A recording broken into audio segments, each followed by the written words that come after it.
Iranian भूमि की कहानियों के बारे में आपको बताने जैसा कुछ भी नया नहीं है। उनकी कहानियां हमेशा दिल को छू जाती है। आज की कहानी भी अलग नहीं है। बहारे नाम की एक छोटी सी लड़की जो अपने पुराने स्कूल वापस जाना चाहती है, लेकिन ये समाज और उनके कानून के फैसलों ने उसे पीछे खींच लिया है। क्या बहारे अपने पुराने स्कूल जा पाएगी? इस प्रश्न का उत्तर आपको अंत तक मिल जाएगा और शायद इस कहानी के अंत तक आप रो भी पड़े। लेकिन ये खुशी के आंसू होंगे या दुख के, इसे जानने के लिए पूरी कहानी ध्यान से सुने। पसंद आए तो लाइक, शेयर एंड सब्सक्राइब भी पक्के से करें और इस चैनल को पक्के से सब्सक्राइब करें अगर अभी तक सब्सक्राइब नहीं किया है तो। साथ ही दोस्तों, हमारा दूसरा चैनल भी है मूवी स्ट्राइप 2.0 के नाम से, आप वो चैनल भी ज़रूर सब्सक्राइब करें। वहाँ भी हम कोशिश करेंगे ज़्यादा से ज़्यादा मूवी अपलोड्स करने की। 2017 की ईरानी movie White Bridge, director Ali Ghavitan. अब कहानी की ओर चलते हैं। ईरान के एक स्कूल में यूनिफॉर्म पहने छोटे छोटे बच्चे छुट्टी होने पे स्कूल से बाहर निकल रहे हैं। स्कूल की छुट्टी पे बच्चे बहुत खुश हैं। एक एक कर सभी बच्चे घर चले गए, लेकिन एक छोटी सी लड़की पास में चुपचाप बैठी है। ये लड़की है बहारे, जिसके बारे में हमारी ये कहानी है। उसे देखकर तो वो बिल्कुल भी खुश नहीं नजर आ रही। अब अगले दिन बहारे और उसकी माँ गाड़ी से दूसरे शहर जा रहे हैं। उसकी माँ ने ड्राइवर से गाड़ी धीरे चलाने को कहा, क्योंकि बहारे बहुत डर रही है। दरअसल पिछले साल इसी रास्ते में उनकी गाड़ी के साथ एक भयंकर हादसा हुआ था, जिसमें बहारे के बाबा मारे गए और साथ ही बहारे का एक पैर बुरी तरह से जख्मी हो गया, जिसके बाद से वो ठीक से चल नहीं पाती और न उसके पैर कभी पहले जैसे होंगे।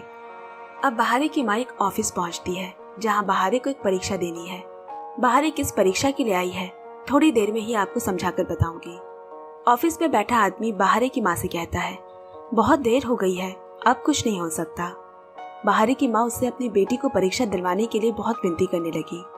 हम बहुत दूर से आए हैं, एक बार कोशिश करके देखे।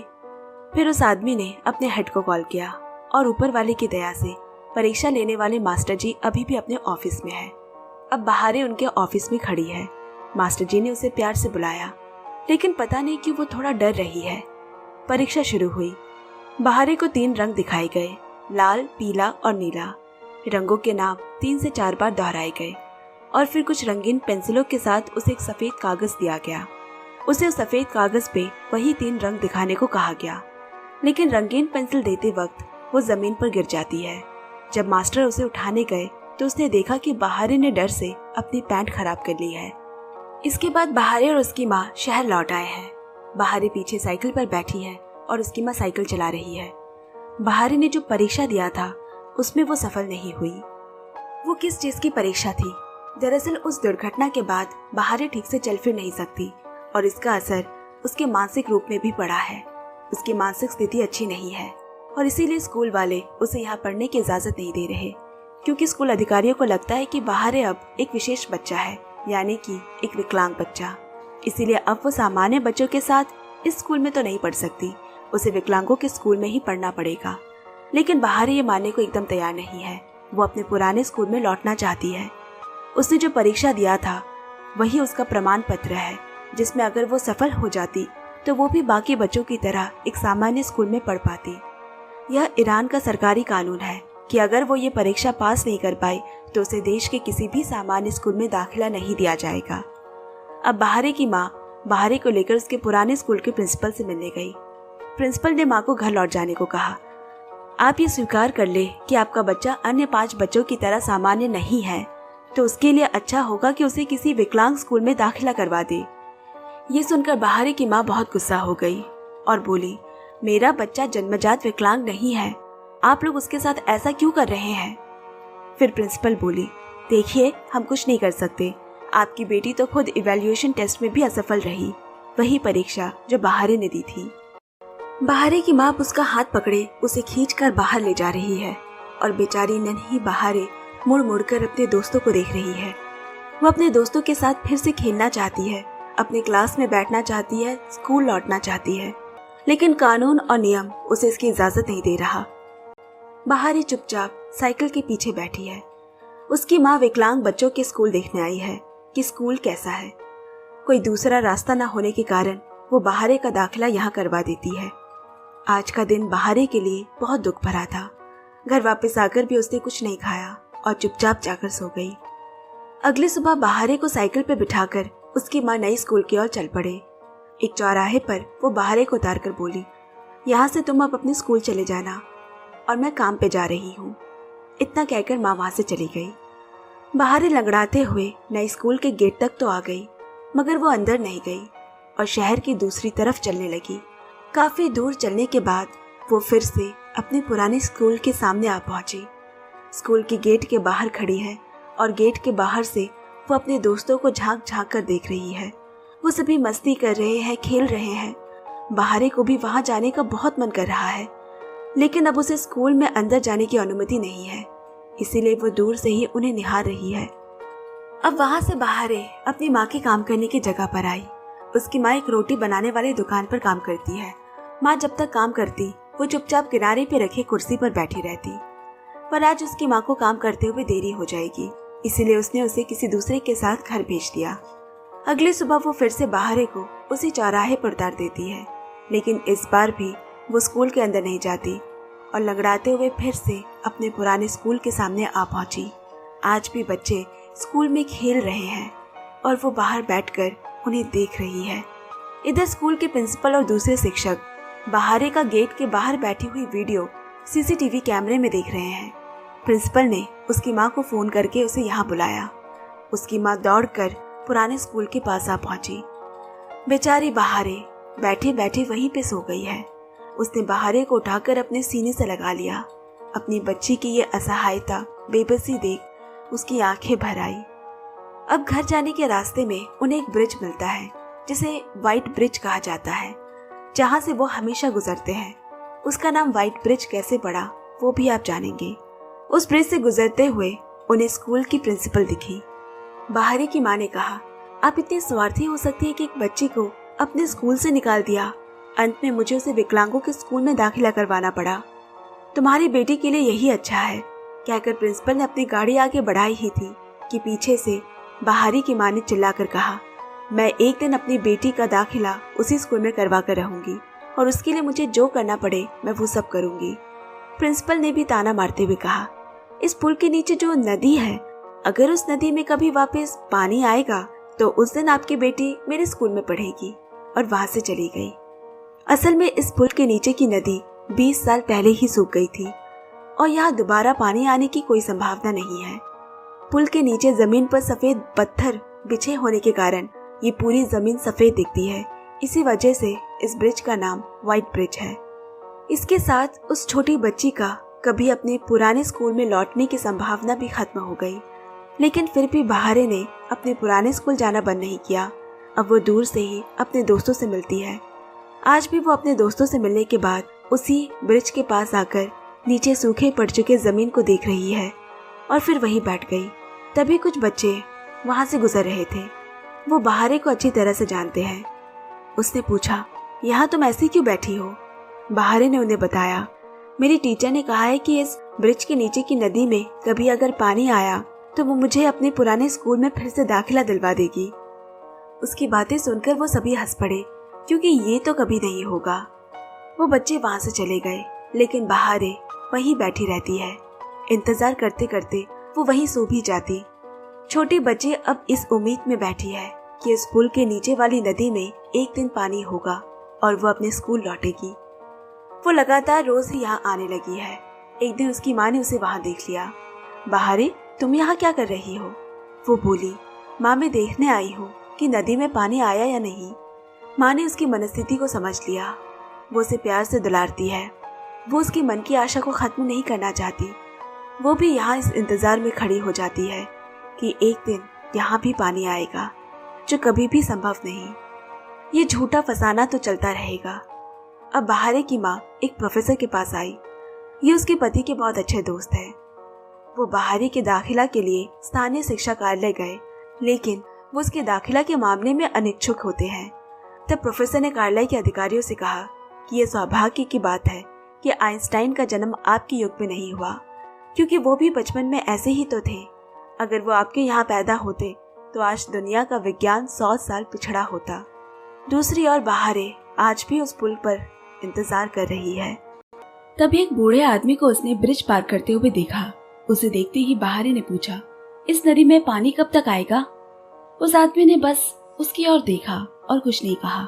उसके बाद वो चुपचाप वहां से चला गया। अब छोटी बहारे ब्रिज पर ही सो गई और एक सपना देखती है कि वो स्कूल वापस आ गई है। मगर थोड़ी ही देर में आंख खुलते ही उसके वो सपने भी टूट गए। एक बार फिर वो पुराने स्कूल जा पहुंची। उसने अपने एक दोस्त से आज स्कूल से क्या क्या होमवर्क मिला उसे नोट किया और घर आकर वो होमवर्क बनाने लगी। वो ऐसा रोज करती है। अगले दिन वो फिर से हमेशा की तरह उसी ब्रिज पर खड़ी है। तभी वही प्रोफेसर वहां से गुजरा। वो बहारे के घर ही जा रहा है।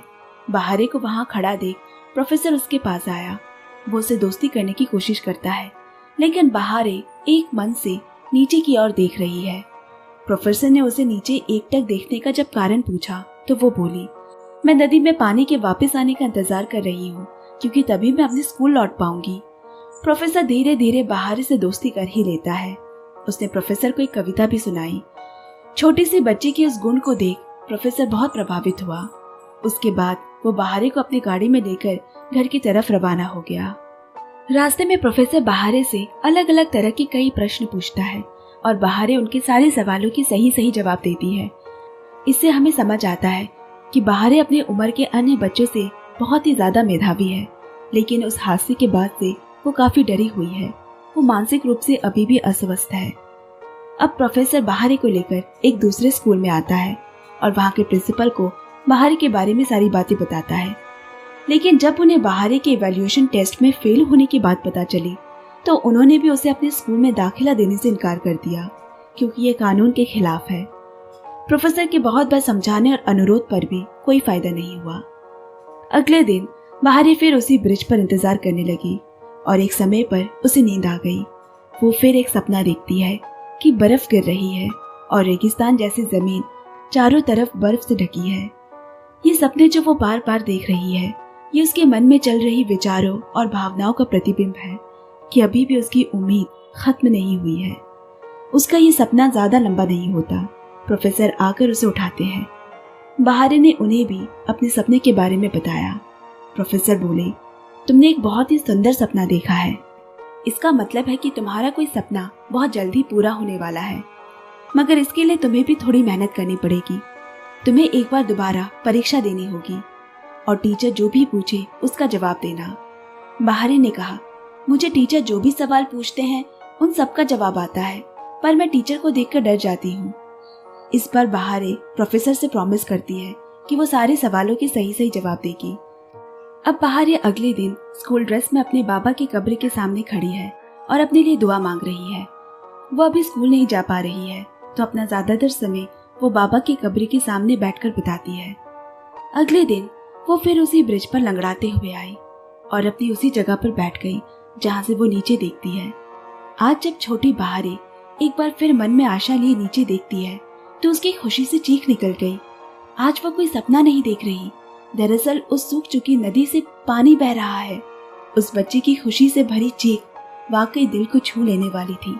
वो चारों तरफ घूम घूम कर उछल रही है, कूद रही है और कह रही है, नदी में पानी आ गया। वो तो ठीक से चल भी नहीं पाती, फिर भी प्राण भरकर वो दौड़ने की कोशिश करती है, जैसे मानो उसे नई जिंदगी मिल गई हो। कितनी ही ज्यादा खुश है वो। इसके बाद वो फौरन स्कूल की तरफ रवाना हुई। स्कूल की गेट से दौड़ते हुए अंदर आई। फिलहाल उस छोटी बच्ची की मुस्कान किसी भी इंसान का दिल पिघलाने के लिए काफी है। छोटी बहारे सीधा प्रिंसिपल के कमरे में घुस आई और आते ही उसने प्रिंसिपल को पहले सलाम किया। प्रिंसिपल ने पूछा, तुम भला यहाँ क्या कर रही हो? बहारे ने कहा, मैं फिर से स्कूल वापस आ गई हूँ, क्योंकि आपने कहा था जब नदी में पानी आएगा तो मैं स्कूल वापस आ सकती हूँ। प्रिंसिपल ये सुनकर थोड़ा आश्चर्यचकित होकर बोली, क्या सच में नदी में पानी आ गया है? बहारे ने हंसकर जवाब दिया, हाँ बिल्कुल। अब प्रिंसिपल ने गुस्से से बहारे को देखा और बोली, तुम्हारी माँ ने अब तुम्हें झूठ बोलना भी सिखा दिया ना? बेचारी छोटी बहारे का चेहरा सूख गया। वो धीरे धीरे स्कूल से बाहर निकल आई। जितनी खुशी चेहरे के साथ वो स्कूल में आई थी, अब उतनी ही मायूसी झलक रही है। चलते चलते वो ब्रिज के पास आ गई। जल्दी जल्दी नीचे की तरफ झांक कर देखा और मन ही मन ईश्वर का बहुत बहुत धन्यवाद किया कि नीचे नदी में अभी भी पानी है। अब वो घुटनों के बल बैठ गई और कुछ देर बाद वहीं सो गई। ऐसे काफी समय कट गया और फिर उसकी नींद किसी की गाड़ी की आवाज से टूटी। ये गाड़ी है उनके प्रिंसिपल की। अब बाहरी ब्रिज के बीचों बीच दोनों हाथ ऊपर करके खड़ी हो गई। प्रिंसिपल को समझ नहीं आया कि बाहरी ऐसा क्यों कर रही है। अब वो गाड़ी से बाहर निकली और बाहरी उनकी ओर देखकर मुस्कुराती है। जब प्रिंसिपल ने नीचे देखा तो उन्हें अपनी आंखों पर यकीन नहीं हो रहा। सच में वहां पानी बह रहा है। वो बाहरी की ओर देखती है और बाहरी हंसकर ये जता देती है कि उसने स्कूल में उनसे झूठ नहीं बोला था। अब प्रिंसिपल चारों ओर देखती है और उसे दूर एक जगह एक बूढ़ा आदमी दिखता है जो खेती का काम कर रहा है। प्रिंसिपल अब उस बूढ़े के पास जाकर पूछती है, इस नदी में कैसे पानी आया? बूढ़े ने इशारा करके उसी प्रोफेसर की ओर दिखा दिया। प्रिंसिपल उस प्रोफेसर से भी नदी के बारे में पूछती है। ये सब कुछ दूर खड़ी बाहरी देख रही है।